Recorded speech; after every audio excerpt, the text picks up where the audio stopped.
함께 성품 훈련의 이유 고백하도록 하겠습니다. 선생님을 따라서 고백해 주세요. 하나님의 형상, 왕의 자녀, 새로운 피조물, 할 수 있으니,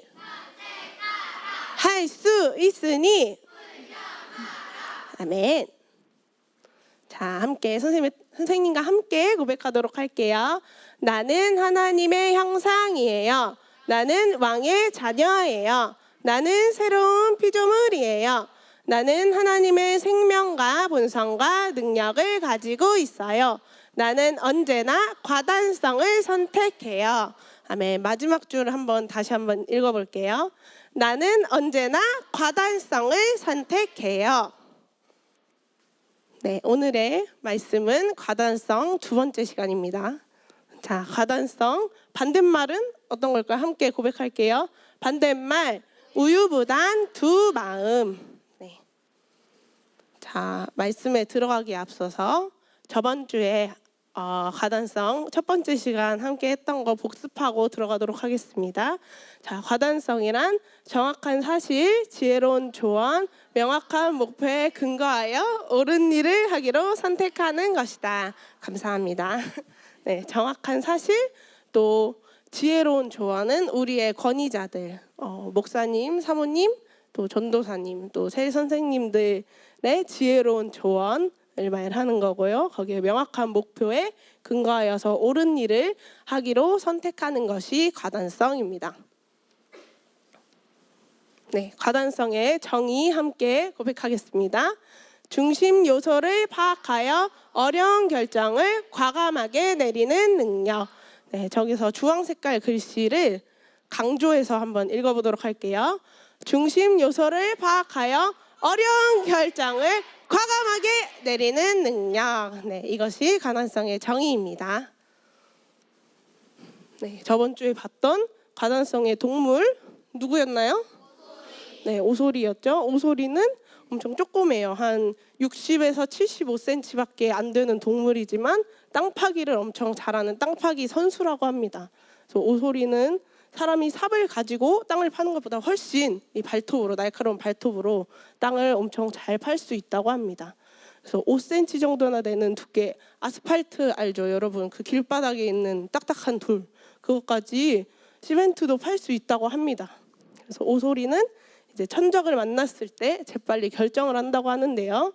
네, 어려움에 직면하고 피할 것인지 아니면 맞설 것인지 바로 결정을 하고, 일단 도망칠 때도 있지만 도망치지 않기로 결정을 한다면 이제 그것을 과감하게 전력을 다해서 행동에 옮기는 동물이라고 합니다. 그래서 과단성의 동물로 뽑았었는데, 오소리처럼 이제 과단성을 가지고 과단성으로 과감하게 우리가 옳은 결정을 했다면 그거를 과감하게 실행하는 그런 동물이 오소리라고 하고요. 이 자세를 이제 친구들이 본받았으면 좋겠습니다. 자, 저번 주에 알람 시계 기억나나요? 이야기? 네, 이유진 집사님께서 말씀해 주셨는데 혹시 이거를 삶에 실천하고 적용한 친구들이 있을까요? 저번 주 말씀 듣고 없나요? 네, 이걸 또 까먹은 친구들도 있겠고, 하지만 오늘 말씀을 다시 한번 과단성의 말씀을 듣고 또 한번 실천을 했으면 좋겠습니다, 친구들이.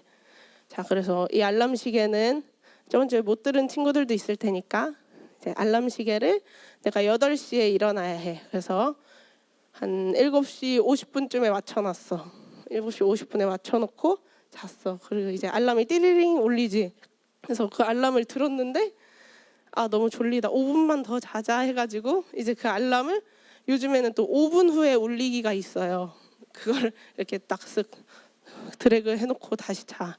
그리고 또 알람이 또 울렸어. 5분 후에. 그걸 또 듣고 5분만 더 잘까? 나 8시에 일어나야도 되니까 하고 또 5분 후에 밀어놓고 또 잠을 자는 그런 상황이 많이 있었을 텐데, 저도 저번 주에 말씀을 들으면서 좀 약간 내 행동이랑 많이 겹쳐져서 저 말씀을 한번 실천해봐야겠다 해서 이번 주에 열심히 하긴 했지만 또 바로 이렇게 적용을 하지는 못했었어요. 하지만 오늘 말씀을 준비하면서 이번 주에는 정말로 이전 것은 지나갔으니까 이번 주에는 정말 다시 실천하는 그런 모습을 가지려고 합니다. 친구들도 네, 이 말씀을 잘 삶에서 적용하기 좋으니까 실천을 했으면 좋겠어요. 그래서 자, 이렇게 시간을 만약에 4분 4분을 두 번을 하루에 미뤘어요. 그래서 이거를 1년 동안 한다면 1년에 버리는 시간이 몇 시간? 그렇죠. 무려 6,570분을 버리게 된다고 합니다. 1년에. 저 시간이면 정말 많은 걸 할 수 있겠죠. 그래서 뭐 일어나서 너무 졸리다 그러면 화장실 가서 세수를 하든지 그 시간이 훨씬 알차니까 좀 더 일찍 일어나서 준비하는 그런 친구들이 되었으면 좋겠습니다. 그래서 이 말씀 한 주간 저기 말하고 있죠. 한 주간 말씀 잘 적용했나요? 이거를 다음 주에도 한번 물어보도록 하겠습니다. 네, 잘 적용해 주세요. 자, 저번 주 말씀 복습했고 오늘의 말씀 한번 보겠습니다. 자, 함께 고백할게요. 첫 번째, 옳은 결정을 하고 그것을 고수하겠다. 두 번째, 주위의 압력에 굴복하지 않겠다. 네, 오늘은 이 두 말씀을 함께 볼 건데요. 자, 오늘의 첫 번째 과단성의 말씀 함께 고백할게요. 여호와의 도는 정직하니 의인은 그 길로 다니거니와 그러나 죄인은 그 길에 걸려 넘어지리라. 네, 여기에 의인은 그 길로 다니거니와 그러나 죄인은 그 길에 걸려 넘어지리라. 이것이 과단성의 말씀인데 우리는 이제 죄인들처럼 세상의 길로 가다가 걸려 넘어지는 게 아니라 하나님의 말씀의 길로 가서 우리는 넘어지지 않고 성공의 길을 걸을 수 있는 그런 친구들이 되었으면 좋겠습니다. 그래서 이 말씀을 잘 심령에 새겨 넣어주세요. 자, 이게 뭔가요? 시간표? 방학 계획표? 맞죠. 원래 거의 방학에만 많이 쓰죠. 이런 거는 숙제로. 네, 이거는 생활 계획표인데요. 네, 이거를 혹시 친구들이 세워본 적이 있나요? 맨날 방학 때마다 세워? 만들고 안 지켜? 맞아요. 저도 옛날에 아기 때 방학 숙제로 많이 했었는데 저도 솔직히 적어놓고 잘 지키지는 못했었던 게 생각이 나서요. 근데 이제 이 계획표에 이제 여기 꿈나라 여행 잠자는 시간, 또 씻고 밥 먹는 시간, 노는 시간, 막 TV 시청 이런 것도 써 있고 그런데 이 생활 계획표처럼 이런 시간이 들어 있는데 또 어떤 친구들은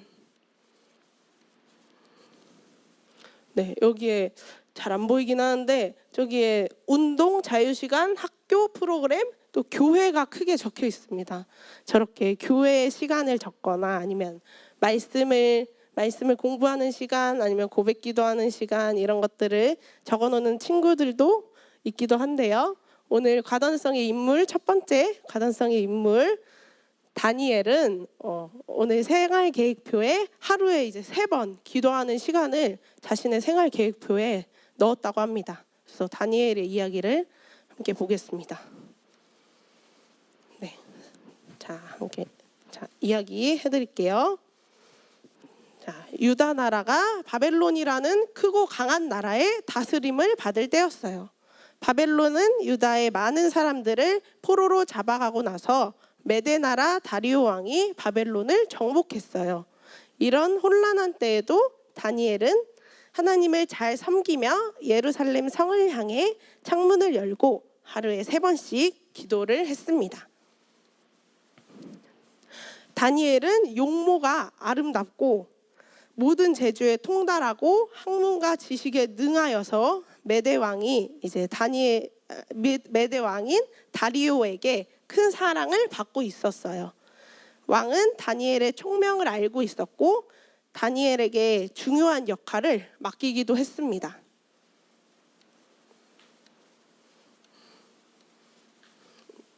네. 근데 이런 다니엘을 이제 시기하던 다른 총리들이 있었어요. 이 총리들은 다니엘을 엄청나게 시기했고, 그래서 다니엘을 이제 죽일 음모를 꾸미게 됩니다. 그래서 총리들은 서로 얘기했어요. 내가 보니까 다니엘은 늘 하나님께 기도를 하더라고. 그래서 다른 총리가 얘기했어요. 그래? 그럼 우리 임금님께 앞으로 30일 동안 임금님 말고 다른 신이나 사람에게 기도를 하면 사자굴에 떨어뜨리자고 말씀드리자라고 나쁜 총리들이 얘기를 했어요. 그래서 그들은 다리오 왕을 신으로 섬기도록 얘기해서 다리오 왕의 마음을 산 다음에 왕을 경배하지 않는 자는 사자굴에 넣어서 죽이도록 하는 법을 만들었어요. 그래서 그 법은 이제 한번 법을 정하면 왕도 바꿀 수가 없게 이 신하들이 음모를 꾸몄어요. 그래서 이 법이 만들어지고 말았어요. 자, 다니엘은 이 법을 이제 들었어요.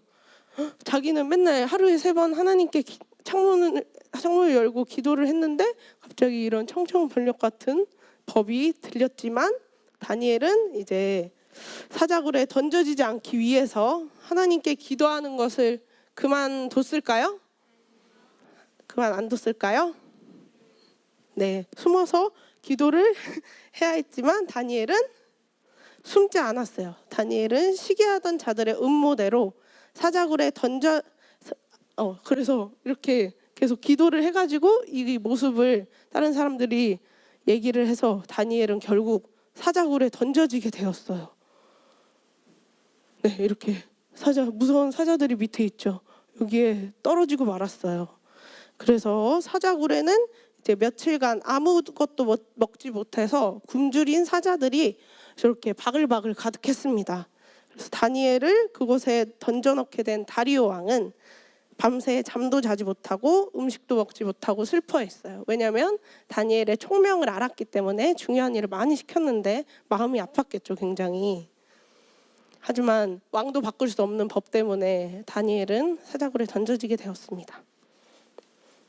자, 이제 다리오 왕이 너무너무 걱정이 됐어요. 그래서 다음날 새벽이 되자마자 저기 사자굴에 막 달려갔어. 다리오 왕이 달려가서 다리오가 사자굴에 대고 이렇게 외쳤어요. 살아계시는 하나님의 종 다니엘아, 내 하나님이 사자들에게서 너를 능히 구원하셨느냐? 하고 외쳤어요. 자, 여기 사자굴에서 다니엘의 대답이 나왔을까요? 안 나왔을까요? 나왔어요. 네, 다니엘이 외쳤습니다. 오 왕이시여, 나의 하나님께서 그의 천사들을 보내어 사자들의 입을 막으셨습니다. 하고 다니엘의 우렁찬 정말 아무렇지도 않은 목소리가 나왔습니다. 네, 그래서 왕은 몹시 기뻐하면서 조금도 상하지 않은 다니엘을 사자굴에서 들어 올렸어요. 저기 조그맣게 들어 올리고 있습니다. 그래서 대신에 이제 다리오 왕이 다니엘을 시기하던 그 신하들과 가족들을 찾아내서 사자굴에 대신 던져 넣었다고 합니다. 네, 이것처럼 여기서 나온 다니엘처럼 이제 친구들이 옳은 결정을 내렸다면 어떠한 어려움이 있어도 여기 다니엘처럼 그런 법이 생겨도 끝까지 그것을 지키시기 바랍니다. 네, 사자굴에서도 하나님을 믿음을 지킨 다니엘처럼 하나님께 영광을 돌리게 될 것이에요. 친구들도 네, 이 말씀을 항상 심령에 품고 각자의 삶에서 잘 실천하시기 바랍니다. 아멘. 자, 그리고 다음 2번째 이야기입니다. 2번째 가단성의 말씀 함께 고백할게요. 사람을 두려워하면 올무에 걸리게 되거니와 여호와를 의지하는 자는 안전하리라. 아멘. 잠언 29장 25절 말씀이고요. 자, 여러분은 매일 하나님의 말씀을 읽으려고 할 때 아마도 많은 유혹이 있을 거예요. 자, 예를 들면 여기 뭐 하고 있죠 지금? TV, 맞아, TV예요. TV가 좀 작죠. 여기서 TV를 시청하고 있는 친구가 있고 TV를 시청하고 싶을 수도 있고 또는 컴퓨터 게임에 너무 하고 싶어, 너무 막 이렇게 두들기고 싶어. 그런 유혹을 받을 수도 있고 혹은 스마트폰입니다. 핸드폰을 너무 요즘에 들고 다니기도 너무 쉽고 정말 되게 프로그램을 접하기가 엄청 쉬워졌어요. 그래서 이렇게 재밌게 스마트폰을 하고 싶을 수도 있고, 또 혹은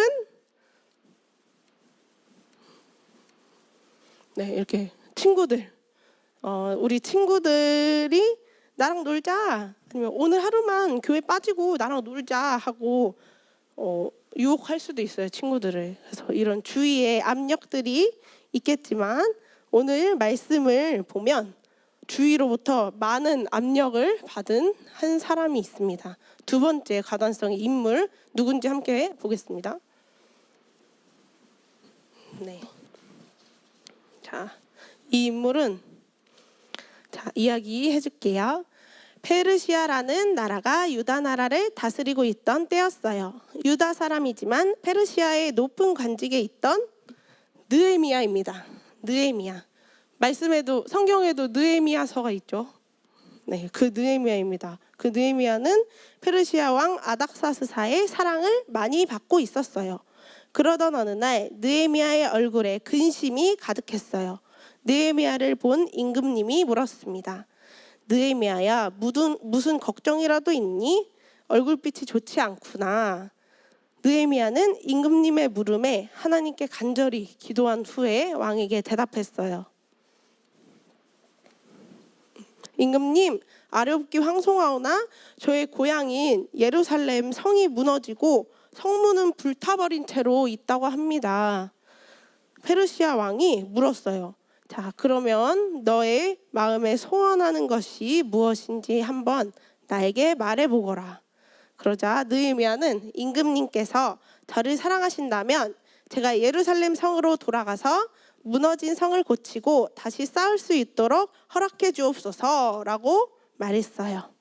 자, 그러자 왕이 느헤미야의 간절한 소원을 들은 임금님은 이제 느헤미야를 거기 보내주었을 뿐만 아니라 성벽을 다시 쌓을 때 필요한 목재들도 느헤미야에게 지원을 해줬습니다. 느헤미야를 사랑하기 때문에. 자, 그래서 유다 총독이 되어서 돌아온 느헤미야는 성벽이 얼마나 무너졌는지 조사하기 시작했어요. 성벽은 듣던 대로 완전히 무너져 있었고 성문은 불타 있었으며 그야말로 폐허가 되어 있었어요. 느헤미야는 그 상황을 보고 좌절하거나 무너졌을까요? 아니죠. 맞습니다. 무너지지 않고 이제 백성들을 모아서 이야기를 했습니다. 자, 여러분, 우리 힘을 합해서 무너진 예루살렘 성을 다시 쌓읍시다 라고 씩씩하게 얘기했고, 느헤미야는 백성들에게 일을 나누고 힘을 모아서 성벽을 다시 열심히 쌓기 시작했어요. 성벽이 엄청 커다래. 그 성벽을 다시 복원하기 위해 열심히 쌓았습니다. 그래서 그 노력으로 성벽은 하루가 다르게 차곡차곡 올라갔다고 합니다. 그런데 이렇게 순조롭게만 진행되는 것 같았던 성벽 쌓기는 어려움을 맞닥뜨렸습니다. 어떤 어려움일까요? 자, 여기 너희가 다시 성벽을 쌓을 수 있을 것 같아? 쓰레기 같은 돌들을 다시 쌓을 수는 없을걸? 이웃 지역의 총독이었던 산발락과 도비아는 유다 민족이 힘을 모으는 게 눈의 가시 같았어요. 왜냐하면 눈의 가시 같았어요. 그래서 옆에서 계속 느헤미야와 유다 백성들에게 되게 안 좋은 얘기를 하고 엄청 도발을 했어요. 열심히 일하고 있는 사람에게. 너희 성벽은 너무 약해서 여우 한 마리가 올라가도 무너지겠다 하고 아주 나쁜 말들을 많이 했습니다. 유다 백성들에게. 하지만 느헤미야와 유다 백성은 산발락과 도비아가 아무리 심한 말을 해도 성벽 공사에만 열중을 했습니다. 자, 그러자 산발락과 도비아가 군사들을 모아서 예루살렘에 와서 싸움을 걸려고 계획을 세우고 있다는 것을 알았습니다. 자, 그래서 느헤미야는 무서워서 벌벌 떨고 있었을까요? 싸우면 어떻게 우리 맞으면 어떻게 하고 무서워서 벌벌 떨고 있었을까요? 유다 백성들과? 아니죠. 네, 맞습니다. 그 어려움의 상황에서도 느헤미야는 기도하고 또 성벽 공사를 중단하지 않았어요. 그래서 느헤미야는 계속되는 적들의 방해에도 하나님의 능력을 의지하고 성벽 쌓는 일을 계속했습니다. 그래서 결국 100년이 넘는 오랜 시간 동안 무너져 있었던 예루살렘 성이 불과 몇 년이 걸렸을까요? 2년? 3년? 20년? 2년? 120년? 네, 불과 82년. 네, 불과 52일 만에 성벽을 다 완성을 했다고 합니다. 다시 완벽하게 복원을 했다고 합니다. 몇 년도 아니에요. 며칠이 걸렸어요. 자, 이렇게 우리 친구들도 이제 결정을 하고 일을 해나갈 때 어려운 일들이 생길 수가 있어요, 친구들에게. 하지만 그때도 하나님을 신뢰하고 또 기도하고 주의 압력에 굴복하지 않는다면 느헤미야처럼 멋진 일을 친구들도 이룰 수 있습니다. 아멘. 아멘. 자, 이게 뭐죠? 귤이죠. 제가 한번 실험을 해보도록 하겠습니다. 뭐지? 자, 이 귤이 있어요. 귤. 그냥 평범한 귤입니다. 자, 여기서 좀 위험한데? 자, 여기 귤이 있죠? 이 귤 안에 있는 알맹이는 이제 사람, 우리 친구들을 나타내고요. 이 귤 겉에 이게 뭐죠? 그죠? 귤 껍질은 이제 우리의 옳은 일 아니면 우리의 권위자들, 아까 말했던 뭐 목사님, 사모님, 전도사님, 새 선생님, 또 하나님, 예수님, 성령님, 네, 우리의 권위자들을 나타냅니다. 자, 여기 이렇게 친구들이 이제 부모님의 보호를 받고 우리 권위자들의 보호를 지금 받고 있죠. 이 귤이 껍질의 보호를 받고 있죠. 자, 이 귤을 물에 넣어 볼게요. 자, 물에 넣으면 어떻게 될까요? 어떻게 될 것 같아요? 가라앉아? 자, 볼게요. 자, 뜨죠? 물에 둥둥 뜹니다. 자, 이렇게 알맹이가 껍질의 보호를 받고 있기 때문에 물에 둥둥 뜨고 있어요. 자, 하지만 만약에 우리 권위자들의 말을 듣지 않았어. 권위자들의 말을 듣지 않아요. 껍질을 깔 거예요. 자, 이렇게 권위자들의 말을 듣지 않고 또 하나님의 말씀을 듣지 않기로 선택을 하고 또 부모님의 말씀에 거역하고 권위자들의 말씀을 거역하게 됐어요. 그러면 이 보호를 벗어 던지는 거죠. 껍질이 이렇게 벗겨졌어요. 우리 보호를 벗어 던졌습니다. 이 친구는. 자, 이렇게 알맹이만 남았어요. 이 친구는. 맛있겠다고? 네, 이렇게 보호를 벗어 던진 친구는 어떻게 될 것 같아요? 이제 가라앉아요? 안 가라앉을 수도 있지 않을까? 아까 떴잖아. 자, 넣어볼게요. 자, 어때? 가라앉았어. 네, 이렇게 우리의 권위자들과 또 옳은 결정을 하지 않은 이 귤 친구는 물에 가라앉고 말았습니다. 네, 이것처럼 우리 권위자들의 보호를 벗어 던지고 부모님의 말씀을 듣지 않고 내 맘대로 할 거야 하고 만약에 교회 오는 날에 친구들과 놀러 가고 그렇게 된다면 이렇게 귤 친구처럼 가라앉을 수도 있습니다. 네, 그래서 옳은 일을 이제 친구들이 선택하지 않으면 그 선택에 대한 결과를 맞이하게 될 것입니다. 이 선택은 친구들의 몫이지만 이 실험을 통해서 말씀을 취한 게 있었으면 좋겠습니다. 아멘. 아멘. 자, 그래서 함께 크게 고백하고 오늘 과단성 두 번째 말씀 마치도록 하겠습니다. 자, 선생님을 따라서 크게 읽어보도록 하겠습니다. 뒤돌아보지 않겠다. 말한 대로 하겠다. 옳은 결정을 하고 그것을 고수하겠다. 마음을 정하기 전에 다양한 과정으로 살펴보겠다. 주위의 압력에 굴복하지 않겠다. 아멘. 네, 오늘 두 번째 가당성의 말씀 함께 심령에 새기고 잊지 않고 오늘 한 주를 말씀으로 열심히 사는 우리 친구가 되었으면 좋겠습니다. 네, 감사합니다.